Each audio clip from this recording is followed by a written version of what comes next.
Você sabe dizer quando surgiu o calendário mais antigo da história? Você sabia que os calendários sofreram, ao longo da história, contínuas aferições para se sincronizarem com eventos celestes? Você sabe dizer quais são os calendários em uso atualmente ao redor do mundo? Então fique comigo até o final desse vídeo que você já vai descobrir. E enquanto rola a vinheta, já vai deixando seu like e se inscrevendo no canal. Pô, se inscreve aí, vai, e deixa um like.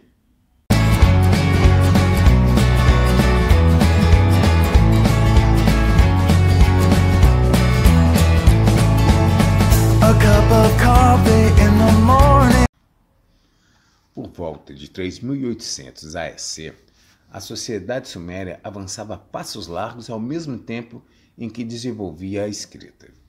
A cidade de Uruk atingiu seu auge e a sua população atingia a marca de 80 mil habitantes, segundo alguns autores. Nessa época, a Suméria contava com dois grandes centros urbanos, Uruk, no sul, e Nippur, ao norte. Essa era uma época na qual as cidades da Suméria figuravam como sociedades teocráticas, baseadas nos templos locais e governadas por um rei sacerdote que respondia somente ao deus local. A cidade de Nippur, que significa local de passagem, era consagrada ao deus Enlil, o qual era filho de Anu, o deus-chefe do panteão sumério. Segundo a mitologia suméria, Enlil fixou residência em Nippur quando foi expulso do Edim, a sua primeira residência, justamente por ter desobedecido a ordens de Anu. As evidências indicam que por volta dessa época, a cidade de Nippur utilizava um calendário lunisolar, o qual se relacionava às práticas de culto religioso e à regulação das atividades agrícolas e sociais dos sumérios. Esse antigo calendário, um dos mais antigos de que se tem conhecimento, é atualmente conhecido pelos cientistas modernos como calendário de Nippur.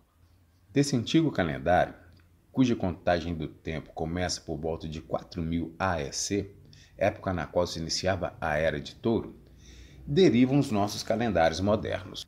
A mais antiga versão do calendário de Nippur identificava 2 solstícios e 2 equinócios, dos quais deriva a divisão do ano solar em 4 estações. Adicionalmente, essa antiga versão do calendário de Nippur combinava também os movimentos lunares. Em pouco tempo, o calendário de Nippur também passou a ser adotado pelas elites governantes e religiosas não só de Nippur e de Uruk, mas de toda a Suméria. Na sequência dos séculos e dos milênios, o calendário de Nippur foi absorvido pelos povos que sucederam aos sumérios na Mesopotâmia, como acadianos, babilônios e assírios, cujas versões posteriores do calendário incorporaram elementos que levam alguns eruditos a especular se esses calendários refletiam também algum conhecimento sobre o movimento de precessão dos equinócios e o deslocamento das casas zodiacais. As evidências também parecem indicar que o uso do calendário de Nippur se expandiu para outros povos que surgiram no Oriente Médio depois dos babilônios e dos assírios, com a sua adoção chegando até aos dias de hoje, ao que parece, na forma do calendário hebraico. Segundo a contagem dos anos registradas pelo calendário judaico, o ano de 2021 do calendário gregoriano corresponde ao ano de 5781 do calendário hebraico. Fazendo as contas, verifica-se que o calendário judeu teve início no enigmático ano de 3760 AEC, indicando a existência de um cordão umbilical que liga as primeiras gerações de hebreus aos sumérios de Nippur. A tradição hebraica diz que esse registro seria uma contagem a partir do início do mundo, cuja passagem é traduzida por alguns autores como desde que começou a contagem dos anos, o que leva esses mesmos autores a interpretá-la como desde a introdução do calendário em Nippur. Mas o fato é que o calendário de Nippur continua a ser utilizado em grande parte do Levante e do Crescente Fértil até o ano de 46 AEC. Nesse ano, Júlio César, o pontífice romano, sob orientação dos sábios e eruditos do seu tempo, organizou e introduziu o calendário juliano. O calendário romano já vinha sendo utilizado há alguns séculos e dada a sua imprecisão, na época de Júlio César, ele já se encontrava desincronizado com os eventos de solstícios e equinócios. Nesse sentido, a introdução do calendário juliano tinha como objetivo promover uma aferição nas engrenagens do antigo calendário romano com os ponteiros do grande relógio cósmico, uma vez que as festividades de primavera, que aconteciam originalmente em março, haviam se deslocado ao longo do tempo para pleno inverno. O novo calendário juliano era inspirado no calendário egípcio e introduzia uma série de modificações cuja finalidade era deixá-lo mais preciso. Entre essas modificações estava a fixação do ano de 365 dias, a definição do número de meses em exatamente 12 e a introdução do conceito do ano bissexto como forma de manter o novo calendário sincronizado com os eventos de translação anual da Terra e com os dias de ocorrência dos fenômenos de solstícios e equinócios. Na época de introdução do calendário juliano, Roma dominava grande parte do mar Mediterrâneo e, como consequência, toda essa extensa região sob seu domínio passou a adotar o calendário. Ao longo dos séculos que se seguiram, todo o mundo cristão fez uso desse calendário juliano, enquanto que os povos não cristãos adotavam seus próprios calendários. No início da Idade Moderna, enquanto católicos e protestantes se desentendiam na Europa, o Papa estudava as complexas engrenagens que moviam o grande relógio celeste. No dia 24 de fevereiro de 1582, o Papa Gregório XIII promulgou o calendário gregoriano em substituição ao antigo calendário juliano, que havia sido implantado mais de 1 milênio e meio antes. Organizado por astrônomos, matemáticos, sacerdotes, filósofos e eruditos, a introdução do novo calendário tinha por objetivo, mais uma vez, compensar a diferença representada ao longo do tempo em relação aos dias de ocorrência dos eventos astronômicos do equinócio da primavera, os quais se haviam acumulado ao longo de 1.600 anos. Nesse sentido, foram omitidos 10 dias consecutivos do calendário juliano, de forma que os dias entre 5 e 14 de outubro de 1582 simplesmente não existiram. O salto entre a quinta-feira, 4 de outubro, para a sexta-feira, 15 de outubro, visava regressar o equinócio de primavera para o dia 21 de março, de forma a anular o erro de 10 dias entre a sincronização da data do calendário com o evento astronômico existente naquela época.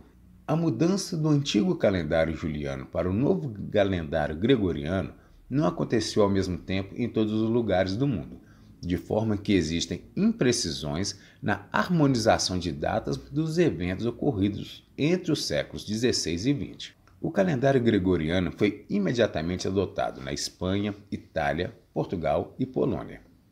Na França, o ajuste dos dias foi feito em dezembro. Na Inglaterra e nos países protestantes, houve relutância na adoção do novo calendário, uma vez que era preferível estar em desacordo com o Sol do que estar de acordo com o Papa, de forma que o calendário gregoriano só veio a ser adotado no século XVIII. Nos países de tradição ortodoxa, ele teria sido adotado apenas no início do século XX. Na Rússia, só após a Revolução de 1917. Outros países sequer adotaram esse calendário até os dias de hoje, de forma que a passagem do tempo é feita com base em calendários próprios, com base em elementos mitológicos, religiosos ou históricos locais. Atualmente, grande parte dos habitantes do planeta utiliza o calendário gregoriano para marcar a passagem dos anos. Outros povos, entretanto, adotam calendários diversos que contabilizam uma contagem diferente relativa à passagem dos anos, de forma que existem no nosso tempo outros calendários atualmente em uso, além do gregoriano. Esses calendários costumam utilizar padrões diferentes, conforme se verifica nos diversos pontos de partidas adotados para o início da contagem dos anos, ou na adoção de padrões distintos para a inserção de diferença dos anos bissextos, entre outras características. Nesse sentido, outros povos modernos fazem uma contagem diferente do ano em que nos encontramos atualmente. Tomando por base o ano de 2021 do nosso calendário gregoriano, diferentes povos modernos fazem uso de calendários distintos. Esse é o caso dos seguintes calendários: calendário judaico, que se encontra no ano 5781 e cujo início da contagem do tempo teve início um ano antes da criação do mundo. Calendário islâmico, que se encontra no ano de 1442 e cuja contagem do tempo se deu a partir da fuga de Maomé de Meca em direção a Medina.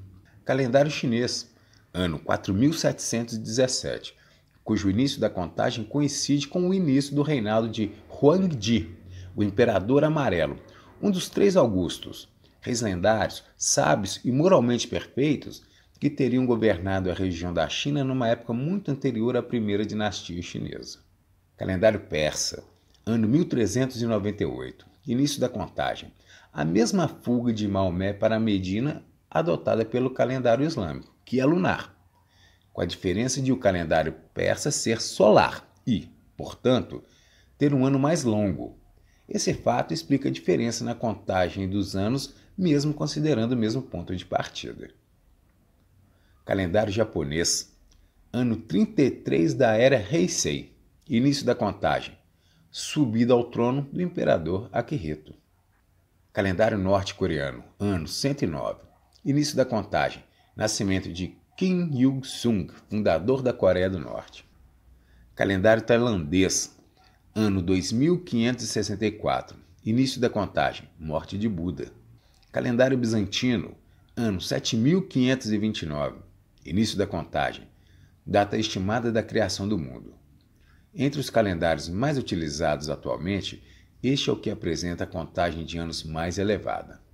Calendário coreano, ano 4353, começo da contagem, início do período Gojoseon. Esse calendário foi utilizado pelo governo coreano até 1961, quando foi substituído pelo gregoriano. Calendário juliano, ano 2021, início da contagem, nascimento de Cristo, com diferença de apenas 13 dias para o calendário gregoriano. E por fim, temos o próprio calendário gregoriano, que é oficialmente utilizado pela maioria dos países do nosso tempo e que, por extensão, demarca a vida civil no mundo inteiro, facilitando o relacionamento entre as nações e as empresas transnacionais. Então, pessoal, esse vídeo narrando o uso dos diferentes calendários ao longo da história foi o nosso vídeo da semana. E se você ficou até aqui, então se inscreva no canal para que você seja notificado sempre que novos vídeos forem publicados. Aproveito também para falar, essa semana tem postagem nova lá no meu blog. Vou deixar o link aqui embaixo nos comentários. Passa lá que você vai gostar também. E se você tem algum amigo que se interessa por esses assuntos, compartilhe com ele esse vídeo ou o link do meu blog. Não se esqueça de deixar o seu like e diga nos comentários o que você achou do vídeo. E se você quer sugerir algum tema para um vídeo futuro, é só dizer lá também. Todas essas ações prestigiam o meu esforço de produção de conteúdo e me estimulam para dar continuidade a este árduo trabalho. Então é isso, pessoal. Valeu, um grande abraço e até o próximo vídeo. A cup of coffee in the morning, and I get the paper. I check the